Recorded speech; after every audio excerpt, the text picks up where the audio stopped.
There are more people in the world now than there have ever been in the past before. Let me repeat that. There are more people in the world right now, today, than there have ever been before. What that means to me is that we need leaders. When I say we need leaders, I mean people who are able to guide. One thing I've noticed from the best of leaders is that they're able to take a whole team and not just say that I did it, but that we did it. When I was in ROTC, which is pretty much Reserves Officers Training Corps, which is practically, to make it very simple, it's pretty much where military organizations try to make institutions within schools. I'm in the Air Force Junior Reserve Officer Training Course. Anyhow, when I was in ROTC, I noticed that the best leaders, they were the ones that were able to inspire and motivate. They weren't the ones who were the most knowledgeable, the ones that had the most erudition. They weren't the ones that were most physically fit. None of that even matters. How I know this is because even when I was in a boot camp, I actually performed, and I was very afraid. The truth is, courage is the triumph over fear, not the complete absence of it. There's no such thing. Regardless, when I was a cabin leader, I had much fear. And it wasn't because I doubted my ability, it's just I didn't know how to be a leader. I never did. But as Mrs. Barbara Brooks mentioned, it's about having faith in your ability. The truth is, everybody has these resources deep within them. They're latent ability, whether they realize it or not, if they can tap into it. If only they could detect them. There's so many people who don't detect these resources, and they plod along in mediocrity, never realizing their whole life, they could have been something better than what they are right now. All these people, think about it, 7 billion people in the world. Do half of them even realize the potential that they have? That's a very shocking reality. Regardless, one thing I realize in leadership is that it's not just about the leaders. It's also about the subordinates too, the people who you are working with. I realized it's because I knew a friend who actually was in ROTC, who was the wing commander, which is pretty much the person who's above everyone else, if you want to say. And he was a jerk, right? He gave me the highest scores in tests. He practically is a nuclear engineer. But you know something that he lost? He lost the hearts of the people. Regardless, he's off, he's making all this money, but it doesn't even matter. Money you can gain and lose, but time you can never get back. Time lost never returns. The influence you make on people today can last forever. Think about it. Who inspired Martin Luther King? Who inspired all these great speakers? I mean, I could say names, but it's about who you think is good.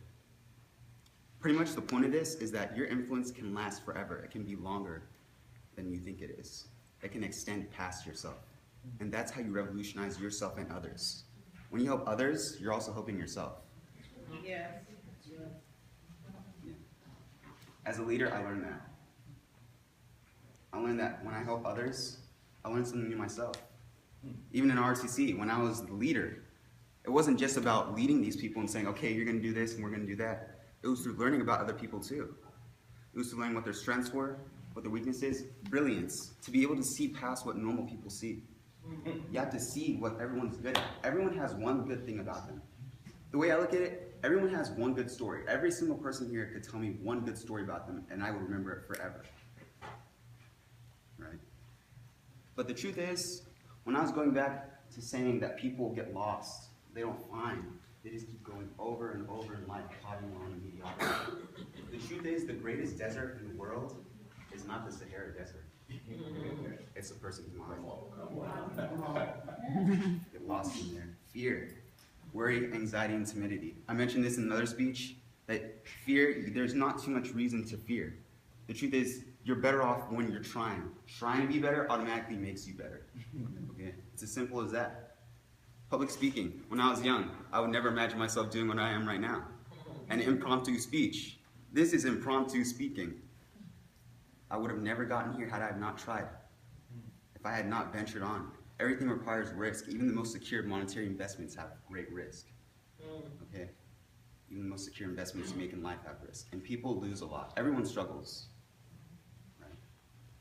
But it's not about how much you've been through. It's about how much you can get past it, how strong you are to be resilient. You'll often notice the greatest of people had great setbacks. Everyone has setbacks. How you deal with them is obviously according to you. But the truth is, you have the ability to deal with it resplendently. You have the ability to become the best you are. Every single moment given to you gives you the opportunity to become better than what you are before.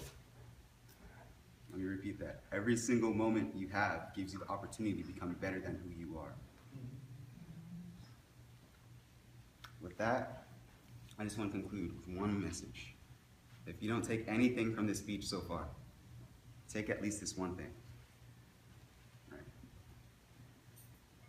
I mean, I don't know about life. I'm not a Buddha. I don't know the secrets about life. One thing I do know is that it's limited. As I mentioned before, time is very limited for us. We don't have a lot of time on this world. How much money I make doesn't matter. I mean, it can help me. What does matter is us, the individuals.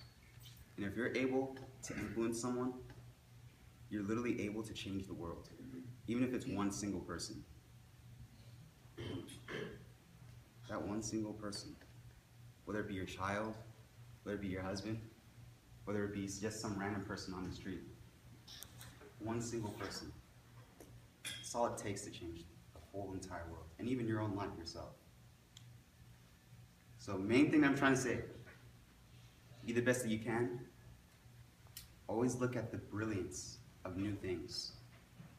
Look at problems as ways to endeavor to become better than who you are. But even influencing one person is so powerful, right? With that, I conclude.